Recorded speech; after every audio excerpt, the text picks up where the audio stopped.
সুপ্রিয় দর্শক শ্রোতা ভাই বোন, গর্ভবতী মায়ের জন্য গর্ভাবস্থায় কোনো খাবার গ্রহণ করা অথবা না করা, বিশেষ কোনোভাবে চলা অথবা না চলার ব্যাপারে কোরআন এবং হাদিসে কোনো দিক নির্দেশনা আছে কিনা আজ আমরা সে বিষয়টি জানার চেষ্টা করব ইনশাআল্লাহ তাআলা। প্রিয় দর্শক, আমাদের সমাজে গর্ভবতী মায়েদের জন্য বিশেষ কিছু খাবারকে, বিশেষ কিছু চালচলনকে নিষিদ্ধ এবং ক্ষতিকর মনে করা হয়ে থাকে। তার মধ্যে থেকে সবচেয়ে প্রসিদ্ধ হলো চন্দ্রগ্রহণ অথবা সূর্যগ্রহণের সময় গর্ভবতী মায়েরা যেন কোন অবস্থাতেই বাসা বাড়ি থেকে, ঘর থেকে বের না হন। অনেকে মনে করেন যে চন্দ্রগ্রহণ সূর্যগ্রহণের সময় গর্ভবতী মায়েদের জন্য কোনো কিছু কাটাকাটি করা, কোনো কিছু কুটা, এটা উচিত নয়। যদি করেন তাহলে সেটি তার গর্ভস্থ সন্তানের জন্য ক্ষতির কারণ হতে পারে। অনেকে মনে করেন যে গর্ভাবস্থায় যদি কেউ যমজ কলা খান তাহলে তার সন্তান যমজ হবে। অনেকে মনে করেন যে গর্ভাবস্থায় কোনো মায়ের জন্য ডিম খাওয়া উচিত নয়, তাহলে সন্তানের চোখ কুসুমের মতো হলদে বর্ণ হবে। ডাব খাওয়া উচিত নয়, তাহলে ঘোলাটে হবে। অমুকটা খাওয়া উচিত নয়, তাহলে তমুকটা হবে। এরকম আরও নানা রকমের ধারণা রয়েছে। অনেকে মনে করেন যে গর্ভাবস্থায় কোনো মায়ের জন্য কোনো মুরগি, কোনো হাঁস এ জাতীয় কোনো কিছু জবে করা উচিত নয়। যদি করেন তাহলে সেটি তার গর্ভস্থ সন্তানের জীবনের জন্য ক্ষতির কারণ হতে পারে। অনেকে মনে করেন যে গর্ভবতী মায়েরা প্লেট ইত্যাদি চেটে খেলে, মুছে খেলে ভালো করে, তাহলে সেক্ষেত্রে তাদের কন্যা সন্তান হওয়ার সম্ভাবনা রয়েছে। অনেকে মনে করেন যে কোনো বাসায়, কোনো বাড়িতে, কোনো ঘরে যদি কোনো গর্ভবতী মা থাকেন তাহলে রাতের বেলায় সেখানে বাহির থেকে মাছ আনা উচিত নয়। যদি আনতে হয় তাহলে আগুন ইত্যাদিতে ছ্যাঁক দিয়ে প্রবেশ করাতে হয়। আর এরকম নানা রকমের ধারণা আমাদের সমাজে প্রচলিত আছে। প্রিয় দর্শক, এই ধারণাগুলো সম্পূর্ণরূপে ভ্রান্ত, ভুল এবং কুসংস্কারাচ্ছন্ন বিশ্বাস থেকে আমাদের মধ্যে জন্ম নিয়েছে। এর মধ্যে কিছু কিছু ধারণা রয়েছে যেগুলো চরম আপত্তিকর এবং একই সঙ্গে হাস্যকর।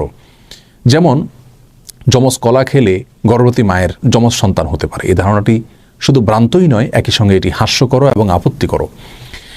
একজন মায়ের জন্য বা যে কোনো বাবার জন্য একটি গর্ভ থেকে যদি একাধিক সন্তান জন্ম হয়, সেটা তাদের জন্য খুশির বিষয়, আনন্দের বিষয়। এটা কখনো তাদের জন্য ক্ষতির, এটা তাদের জন্য নিষিদ্ধ কোনো বিষয় হতে পারে না। বিধায় এটিকে নিষিদ্ধ মনে করা বা যমজ কলা গর্ভবতী মায়ের জন্য খাওয়াকে খারাপ মনে করা, এটি মূর্খতা প্রসূত একটি বিশ্বাস।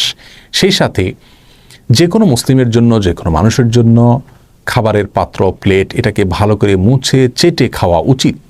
এটাকে অপচয় করা উচিত নয়, কোনো খাবার নষ্ট করা উচিত নয়, বরং ভালো করে মুছে এবং পরিষ্কার করে খাওয়াটাই হলো সুন্নাহ। আর এই সুন্নাহটি নারী পুরুষ সকলের জন্য প্রযোজ্য। গর্ভবতী এবং সাধারণ অবস্থায় যে কোনো মানুষের জন্য এটি প্রযোজ্য। আর প্লেট মুছে খেলে গর্ভবতী মা কন্যা সন্তান জন্ম দিবেন, সেটি প্রথমত ভ্রান্ত কথা। দ্বিতীয়ত, কন্যা সন্তান জন্ম দেওয়া এটা তো ভালো বিষয়।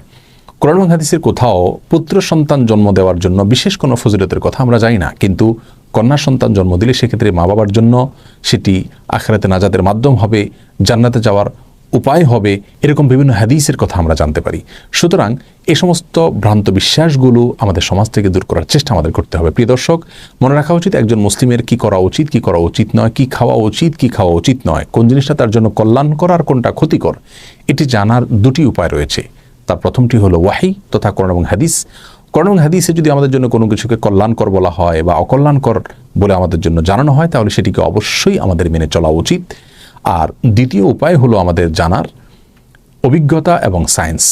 অভিজ্ঞতার মাধ্যমে, বিজ্ঞানের মাধ্যমে যদি আমরা জানতে পারি যে কোনো বস্তুর মাঝে আমাদের জন্য কল্যাণ নিহিত রেখেছেন আল্লাহ তাআলা অথবা অকল্যাণ নিহিত রেখেছেন, তাহলে সেটাকে অবশ্যই আমরা আমল নেব এবং মেনে চলব।